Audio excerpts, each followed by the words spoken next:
All right, all right, all right. Hey, welcome back to Let's Go Chukundi. This is the online fundraiser for our campaign to get to Olympia, running for office here in the 37th District, state representative, running as a Democrat. And so the last segment was great. We talked about with Dom Davis and youth violence and something that's very close to my heart.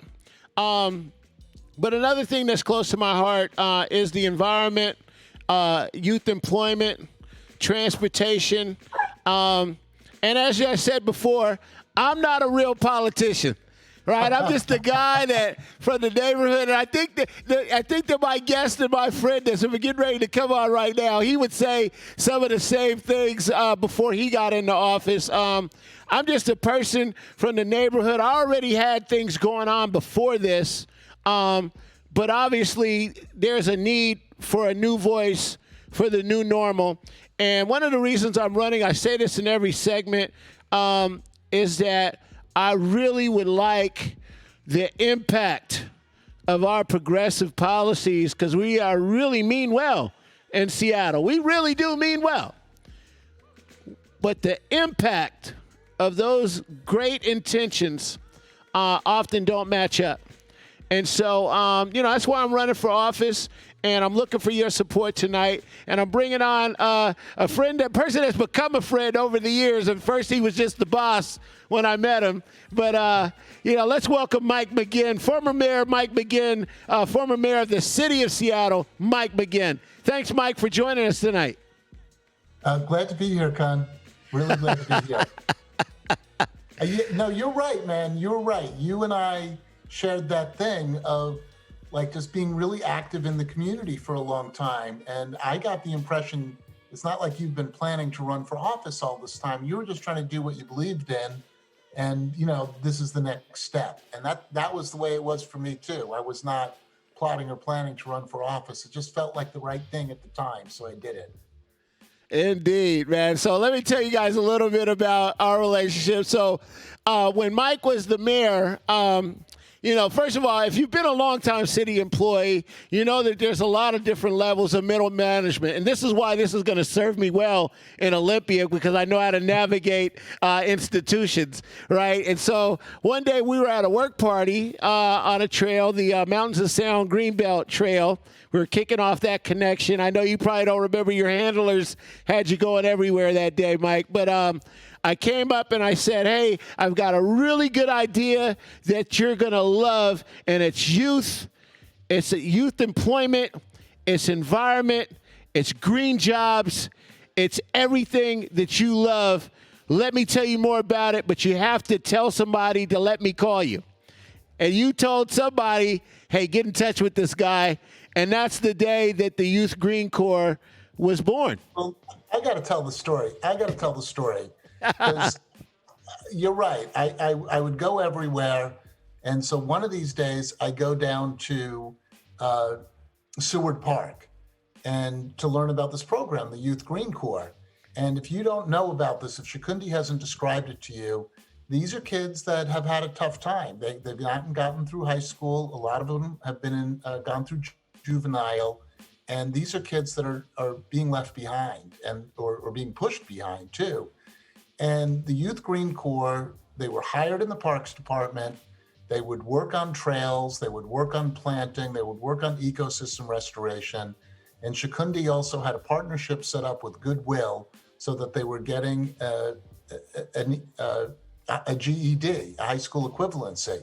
So at the end of this program, they had work experience. They knew how to show up for a job. They knew how to do a job. They had a GED.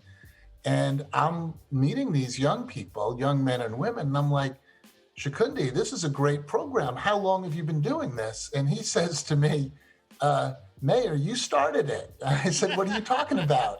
What do you mean I started it? And he said, well, remember that day I described that program to you? I've just been going around the Parks Department telling people the mayor wants this program. So So, you want to know why I'm endorsing. You want to know why I'm endorsing Chukundi. If he's at a mid-level of the Parks Department, and he can launch a program in 2010 which is the Green New Deal. This is the Green New Deal, isn't it? Giving work to the people who need it most, to take care of our environment with a social justice objective. If he's doing that from a mid-level of the Parks Department, what can this man do in Olympia? That's what I'm thinking. He knows how government works to make something like that happen. He just needed me to like nod my head in his direction, and he took that and used it to create a program. Like that's real. That's real. That's why I'm for Chukundi. You know what? And I thank you for that, Mike. It was that's really the secret to knowing how to navigate programs and knowing how to implement. I'm really proud of the fact that I've been able to be a person of action. In a time in the post-COVID era, it's going to be important, I would think, to have people on the ground that are able to see what, action looks like. Because that's where it kind of gets caught up sometimes in big government. We have people that think they know, and oftentimes the other end of the widget is not producing anything like what the piece of paper or the report or the the business plan, if you will, because people are so far removed from it. And that's one of the great things about being a manager at the city now, where I manage folks that do program management. I say, listen, I've already implemented. I've done your job. So I know what it looks like, okay? And this is excellent, and that needs some work. So I'm hoping to use this platform at a state level to really be able to zoom in on and go quickly to the community-based programs and ways and folks that are actually doing the work, those led organizations that are doing it. And that's what I'm excited about. Well, this is one of my things, one of my pet peeves too, is people always go to that policy side and they announce some very ambitious policy goal, and I care about climate. So maybe the ambitious goal is, we're going to be carbon neutral by such and such a date, right? Or zero waste is a goal, or we have really ambitious race and social justice goals. I don't want to see just the policy written in the principles of the plan to be adopted, the 20-year plan. Show me the program that actually makes real change on the ground, right? Like, don't give me the carbon neutrality. How many more hours of bus service do we have? How easy is it to walk in your neighborhood, right? Don't give me the goal on police reform. Show me what's really happening in terms of how people are being treated. Like, are we reducing, arrests? Are we sending fewer people to jail? Are we having less bias in who gets stopped and ticketed and the like? Show me the impact, and don't stop with, enough with the goals. Enough with the everybody can say the words that they believe in the big goal. Show me the impact. Exactly. Show me the effect of a person's life. And that's another reason. That's what I saw with you, like Herb Vote. How many people are we registering? It's not just that Black people should vote and young people should vote. No, we're going to register it and we're going to count them up and we're going to see if they're voting. So hands-on, real change, making stuff happen. We don't need, lots of people can tell you what's wrong in the system. Not as many people can show you how they have worked to affirmatively make a difference and push it in the right direction. And that's what you want to see. That's excellent. One of the things I was telling a climate group the other day is, the choir has heard it, right? And what we really need to address climate change, in addition to policy that forms government action and funding decisions, we need to be able to have somebody that can speak to the layperson that is not invested. And we have many people in this district, right? Even though we suffer from climate injustice, we suffer from all kind of, I would say, environmental racism in the 37th district. It's a huge disconnect from the average person that might be on the corner of, Rainier and Othello or what have you. And it's because the environmental movement, now, mind you, I've been in the environmental movement almost as long as you have, and I said this, I said this 25 years ago to somebody, to Dennis Hayes. I remember I was at the Bullet Foundation in the 90s, and we were working for people for Puget Sound, and we had a whole stenciling program going around with SPU. Right. We're, salmon, this is salmon, this outflow is to a salmon-bearing stream. And so I told Dennis Hayes at the time, I doubt he remembers it, so I'm not just trying to name drop because it's Dennis Hayes, right? But the point is that we were so proud of ourselves at this SPU piece of all this work we had done. But I told these guys, in my community, there's still people across the street changing their oil in their driveway and pouring it down the drain. Like, there's a disconnect.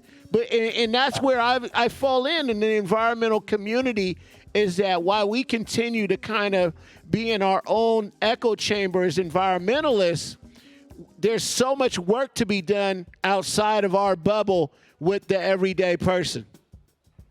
Well, absolutely. And, to me, one of the promising things is that people are becoming more aware of it. And when I say people, let's be blunt, white people are becoming more aware of the disparities that exist. And it's long past due, but, we talk about, safe streets. Rainier Ave is one of the least safe streets, because that's a street that's used, and you see this a lot. Like, some places are places to be driven through.